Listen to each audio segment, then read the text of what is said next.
अस्सलाम वालेकुम दोस्तों मेरा नाम डॉक्टर इमरान कादिर है और मैं कंसल्टेंट यूरोलॉजिस्ट हूँ। दोस्तों आज की वीडियो है एक इंटरेस्टिंग टॉपिक के ऊपर जो है हाइपरटेंशन यानी कि ब्लड प्रेशर का ज़्यादा होना। बहुत सारे दोस्तों ने रिक्वेस्ट की कि ब्लड प्रेशर के ऊपर भी ज़रूर बात करनी चाहिए, तो उनकी रिक्वेस्ट के ऊपर मैंने ये वीडियो बना रहा हूँ।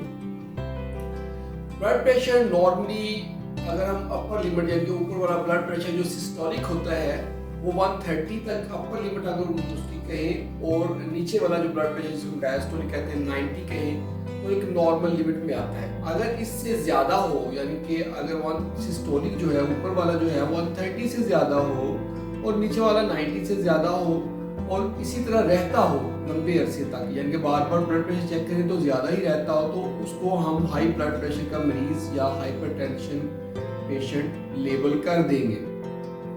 तो चलिए बात करते हैं इसके ऊपर के इसमें पेशेंट को क्या क्या अलामात आती हैं, सिम्टम्स क्या क्या होती हैं। इसमें सिम्टम्स जो हो सकती हैं वो है सर दर्द, थकावट, नाक में से खून आना, और इसके अलावा छाती में दर्द, नज़र का धुंधलापन यानी कि आंखों के आगे अंधेरा छा जाना या धुंधलाहट पैदा हो जाना आंखों के आगे, ये सारी चीज़ें इसमें इसकी अलामात में शामिल हैं। और इसके रिस्क फैक्टर्स क्या हैं? इसके रिस्क फैक्टर्स में जो चीज़ें आती हैं वो है मोटापा, यानी कि कोई बंदा अगर ओवरवेट है, उसका वजन बहुत ज़्यादा है, अगर कोई बंदा उसके जो ना एज ज़्यादा है यानी कि 45 साल से ऊपर अगर एज है तो वो भी एक रिस्क फैक्टर में आता है।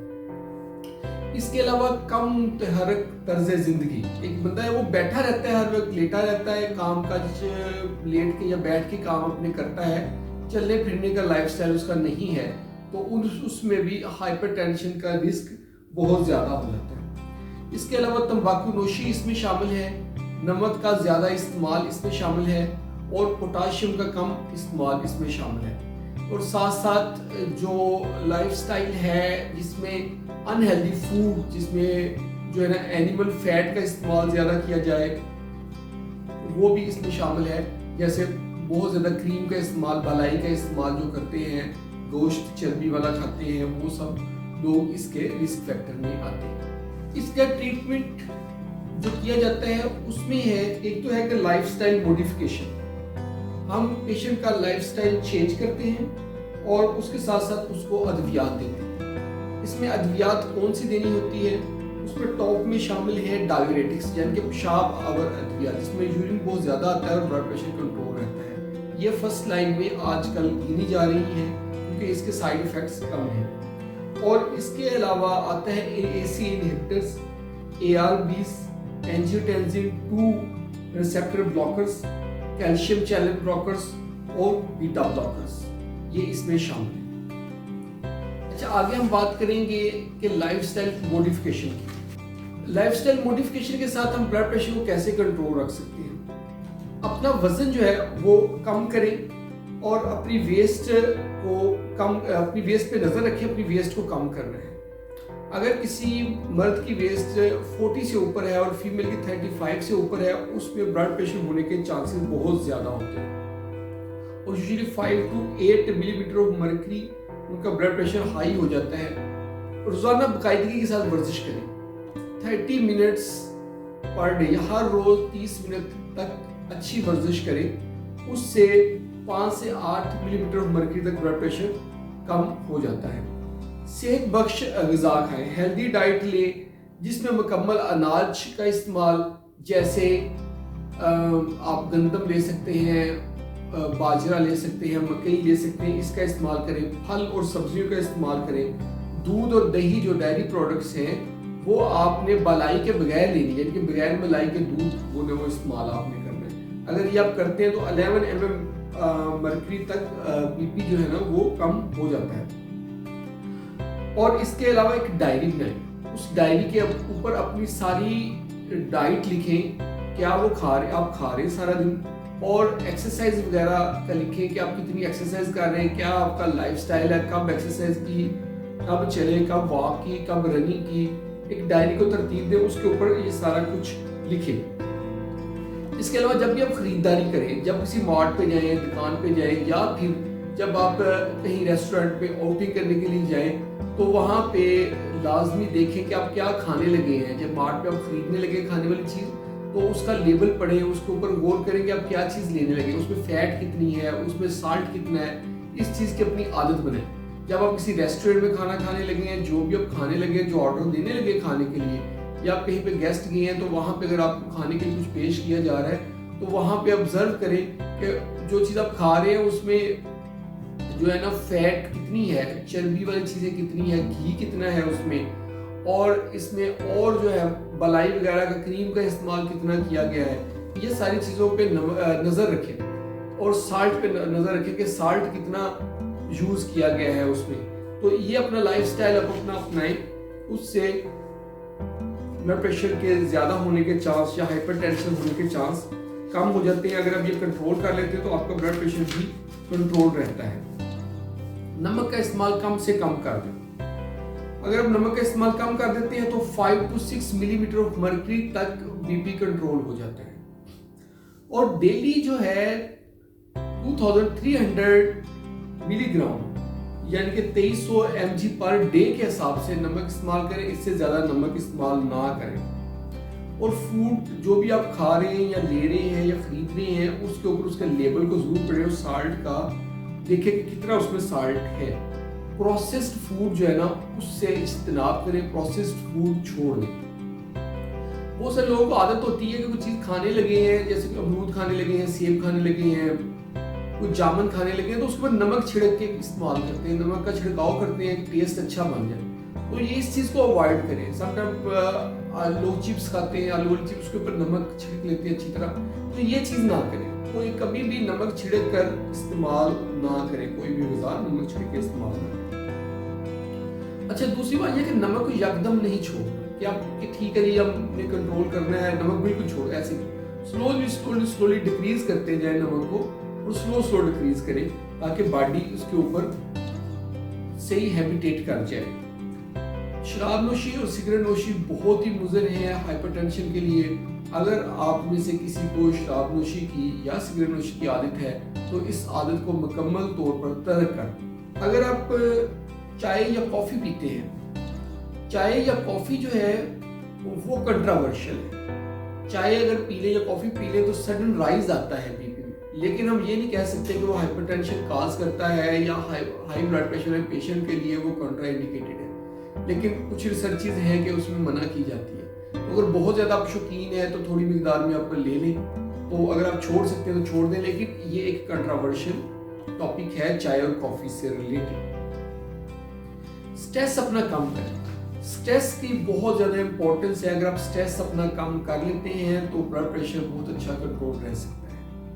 अपनी एक्सपेक्टेशंस जो है ना वो बहुत हाई ना रखें कि मैं ये भी कर लूँगा, ये भी कर लूँगा, ये भी कर लूँगा।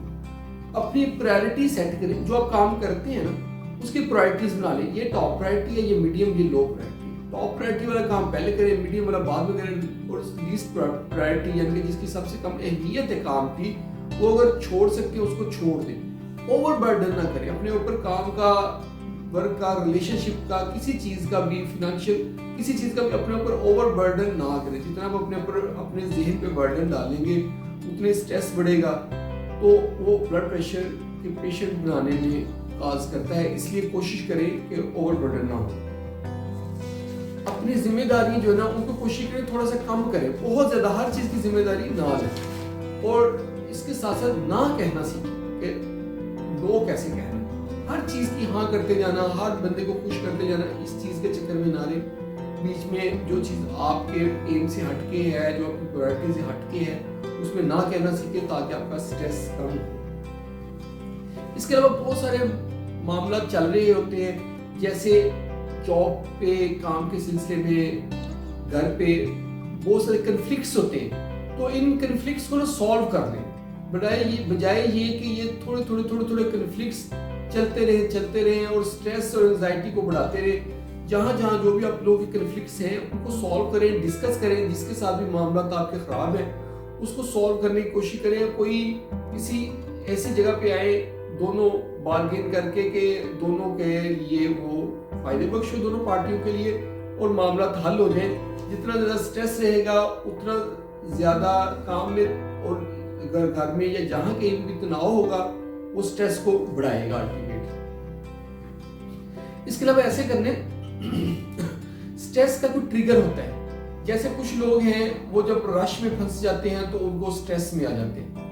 तो अगर आपको लगता है कि रश में फंसने से आप स्ट्रेस में आ जाते हैं, एंग्जाइटी हो जाती है, तो आप उसको अवॉइड करें। उसको अवॉइड कैसे करें? सुबह अर्ली मॉर्निंग जल्दी निकल जाएं ताकि कम रश टाइम पे आप जा सकें। इसके अलावा कुछ लोगों का जो स्ट्रेस के लिए ट्रिगर होता है वो कुछ लोग होते हैं, कोई खास पर्सन होता है कि वो पर्सन सामने आता है, वो बात करता है तो स्ट्रेस का लेवल बढ़ जाता है। तो आप कोशिश करें कि इस तरह के बंदे से या इस तरह की चीज से आप अवॉइड करें, उस सिचुएशन से आप अवॉइड करें, क्योंकि वो आपका ट्रिगर है स्ट्रेस देने का। उससे अवॉइड करेंगे तो आपको स्ट्रेस नहीं आएगा। इसके साथ साथ ब्लड प्रेशर को बाकायदगी के साथ चेक करवाते हैं। ब्लड प्रेशर बाकायदगी से चेक करवाएं और इसके साथ आप फैमिली की, दोस्तों की सपोर्ट भी हासिल करें। अगर आप हाई रिस्क पे हैं या फिर आपको ब्लड प्रेशर हो गया है तो आप फैमिली और फ्रेंड्स उनसे उन्हें कहें कि वो आपको मेडिसिन लेने में सपोर्ट करें, हेल्दी लाइफस्टाइल अपनाने में सपोर्ट करें और इसको मैनेज करने के लिए सपोर्ट करें। और अगर कभी डॉक्टर को चेक करवाना है कि बाकायदगी के साथ डॉक्टर को चेक करवाने के लिए वो आपको सपोर्ट करें, कि आपको इनकरेज करें कि आप चेक करवाएं और आपकी हेल्प भी करें। तो फैमिली और फ्रेंड्स की सपोर्ट जरूर लें, उनको रिक्वेस्ट करें कि वो आपकी हेल्प करें, आपको सपोर्ट करें कि आप ट्रीटमेंट करें। इसके अलावा अगर आप हाई रिस्क पे हैं या आपको ब्लड प्रेशर है तो आप ब्लड प्रेशर का अपरेटस घर पे रखें और ब्लड प्रेशर बाकायदगी के साथ चेक करवाते रहें ताकि आप खुद मैनेज कर सकें। और डॉक्टर्स को बाकायदगी के साथ विजिट करें। अगर आप हाई रिस्क पे या ब्लड प्रेशर के पेशेंट हैं तो डॉक्टर्स से बाकायदगी के साथ मिला करें, उनको चेक करवाया करें ताकि आप में कोई कॉम्प्लिकेशंस पैदा ना हो। नेक्स्ट हम बात करेंगे कॉम्प्लिकेशंस के ऊपर। इसमें कॉम्प्लिकेशन में इसमें हार्ट अटैक हो सकता है, कोरोनरी आर्टरी डिजीज, दिल की बीमारियां, दिल की शरीयानों का बंद हो जाना, ये प्रॉब्लम हो सकता है। स्ट्रोक हो सकता है, यानी फालिज का शिकार हो सकते हैं। हार्ट फेलियर हो सकता है। इसके अलावा अल्जाइमर डिजीज हो सकती है, याददाश्त की कमी, मेटाबॉलिक सिंड्रोम, ये सारी चीजें जो है ना हो सकती हैं। इसके अलावा जो वेसल्स है ना, बाजू की और टांगों की खून की नालियां, वो हार्ड हो जाती हैं, हार्ड होकर वो सख्त हार्ड हो जाती हैं, हार्ड होके उसमें प्रॉब्लम्स आनी शुरू हो जाती हैं, एथेरोस्क्लेरोसिस होनी शुरू हो जाती है और इसके साथ साथ ब्लड सप्लाई कंप्रोमाइज्ड हो जाती है बाजुओं की और टांगों की। ये इसकी कॉम्प्लिकेशंस में शामिल है। दोस्तों, होप आपको ये वीडियो पसंद आई होगी। अगर आपको ये वीडियो पसंद आई है, अगर अच्छी लगी है तो इसको लाइक करें। और अगर आप देखते हैं कि आपके कोई दोस्त अहबाब, कोई रिश्तेदार, कोई इसके रिस्क फैक्टर में है या इसके इस चीज़ के शिकार है, उनको ब्लड प्रेशर का मर्ज है, तो आप उनके साथ शेयर करें ताकि उनको ये नॉलेज मिले और उनका भी फायदा। और इसके साथ साथ हमारे चैनल को सब्सक्राइब कर दें ताकि आपको इस तरह की वीडियोस मिलती रहे। बहुत बहुत शुक्रिया।